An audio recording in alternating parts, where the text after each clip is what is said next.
My Hero Academia just had its biggest reveal that's been foreshadowed since the very first season. Windbreaker episode 8 was absolute cinema, and we finally got a trailer for the Berserk fan animation. Hey guys, welcome back to another episode of This Week in Anime.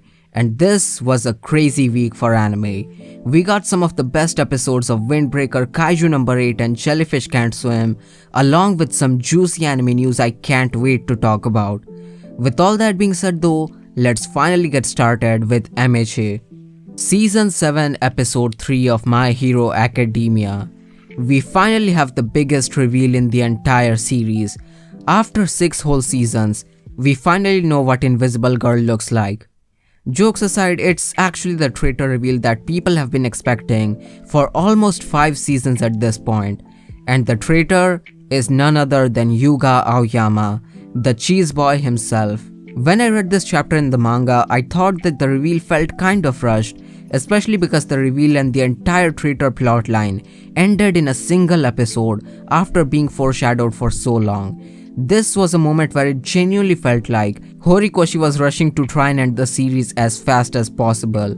The plotline had a lot of potential going into the final arc of the series, but it honestly feels kind of anticlimactic with the way Horikoshi handled it.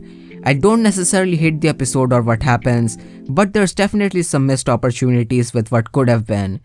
Hagakure's face was also revealed in this episode, and I honestly thought that we were never going to see her face before reading this chapter. It was genuinely more shocking than Aoyama being the traitor. Let me know how you guys feel about the episode, especially if you're an anime only. Yozakura Family and Konosuba Episode 7. Not much to say, but once again great episodes from both series. Seems like we finally have a rival in Yozakura Family, and I'm really excited for the Hydra fight in Konosuba. I have a feeling they're gonna go hard on the animation, especially because the final scene of this episode was really well animated. Demon Slayer Season 4 Episode 2. We finally have Gyu's backstory in this episode, and I honestly really liked it. I loved that his backstory was closely tied to Sabito because it felt like we had forgotten about him after the first season, and I also love just how much Tanjiro relates to Gyu because he felt the same after losing Rengoku. I wasn't the biggest fan of Rengoku or Mugen Train, but I'm really liking how Rengoku's death is still an important part of the story and constantly brought up as motivation for some characters. Gyu thinking that he won't be able to awaken his mark just gets me all the more excited for when it finally happens. I feel like that's gonna be an incredible moment in the series because of how much it means to Gyu and him finally realizing that Sabito's life wasn't wasted on him. The humor in Demon Slayer is very hit or miss for me, but Tanjiro using a single brain cell with a derpy face, annoying Gyu to death was honestly funny as hell. Really enjoying the slice of life and character focused moments this season so far. Kaiju number 8 Episode 6. This was a crazy episode. Finally getting to see what Mina is capable of and seeing a full-on neutralization operation was awesome. Mina pulling out a giant ass gun was not something I was expecting at all, and I love it. And it turns out that she's at 96% power and those shots pack a nasty punch. And 5 whole shots was definitely an overkill for that Kaiju. I also love Kafka being able to help the team through his knowledge of Kaiju insights because of his previous cleanup job. I assume he's eventually gonna start using his Kaiju powers, but for now I'm really liking his role in the story as someone with a lot of experience and determination. Getting to see Vice Captain Hoshina in action was pretty damn hype as well. I love his fighting style with the blades, and he's probably my favorite character so far. But aside from him, I'm really liking Shinomi and Reno as well. Ranger Reject Episode 6. This was probably my least favorite episode so far. I'm honestly not a huge fan of Tokita still being alive. Fighter D killing him in episode 3 made him feel like a very compelling protagonist because he was willing to get his hands dirty. And it also made me think about the overall tone of the show.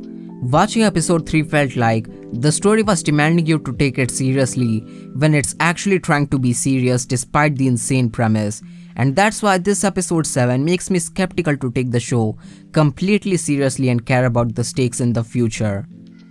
Windbreaker Episode 8. This might just be the most fun I've had watching a shonen anime in a long time. Call it cheesy or whatever, but high schoolers healing decade-long traumas by beating the shit out of each other is honestly peak shonen storytelling. I loved the moment of Togami realizing what he should have done in the past instead of conforming himself to Choji's beliefs. Ume Miya is literally Gojo in every possible way, and I love it. The man literally pulled a Knight win at the end of the episode as well. The animation and choreography was great as usual despite a few rough looking scenes, but the direction was on point this episode. I really loved the shot of Togami crying in the rain, and Umemiya straight up using Black Flash was definitely the most hype moment of the episode. The episode was honestly absolute cinema, and I am just way too excited for the next episode. Jellyfish Can't Swim episode 7. This was also my favorite episode of the series so far. Seeing Kano being self-conscious about herself because all of her friends have a set plan for their future honestly hits really hard, and showing the other side with Kiwi, who acts all tough and confident, being scared of people even recognizing her at school, also hits equally hard. Even though all these characters inspire others around them, they still have their own insecurities and troubles they're facing. At first, Kano decides to get the driver's license because she feels inadequate, and even after getting the license, she doesn't know where she wants to go, literally talking about her destination to reach on her bike and figuratively talking about her future and what she wants to do. She's uncertain about everything and asks Mahiru where she should go, and Mahiru says that anywhere is fine and Kano should just do what she wants for now. Just like how Kano inspired Mahiru to keep drawing, this time Mahiru tells Kano to keep singing for her. I really love their relationship and the writing in this show. Plus, it actually feels like their relationship might progress further and isn't just Yuri bait, especially because the show isn't scared of talking about controversial topics such as plastic surgery. Like, this might be the very first anime I've seen where they casually talk about stuff like this. Also, I really appreciate the booba scene. It was really important for the plot, and the censorship was honestly funny as hell. And now moving on to the news section.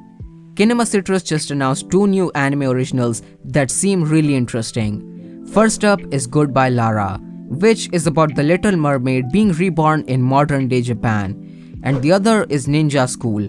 This one is set in Edo period and it's about a school where kids are training to become shinobi.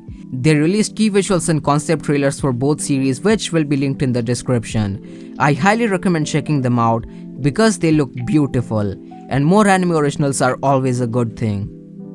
Next up, we have an actual trailer for the Berserk fan animation. I saw the announcement for it a while ago, but now that we actually have a trailer, it honestly feels unreal. I personally haven't read Berserk manga yet, but it's genuinely so wholesome to see fans caring so much about the series and working on a fan animation that honestly looks really good. The trailer will be linked in the description, so check it out, leave a like and show them some support. And the final piece of news I have for this video are rumors about a Sakamoto Days anime adaptation. Apparently it was listed for the upcoming shows Netflix has plans for releasing in 2024. It's been a few days since then and Netflix has removed it from the list, which pretty much confirms that it's real. But the fact that we haven't had a trailer, key visual, or even a freaking announcement yet really worries me. The show is supposed to release in 2024 and we don't even know which studio is working on it. There are rumors that it's going to be Kinema Citrus or TMS, but nothing has been confirmed yet. As much as I wanna be happy that it's finally getting animated, things are honestly not looking good at all. And that is pretty much everything I wanted to talk about for this week. As usual, leave a like on the video if you enjoyed it, comment below which was your favorite anime episode this week, and consider subscribing for more anime content.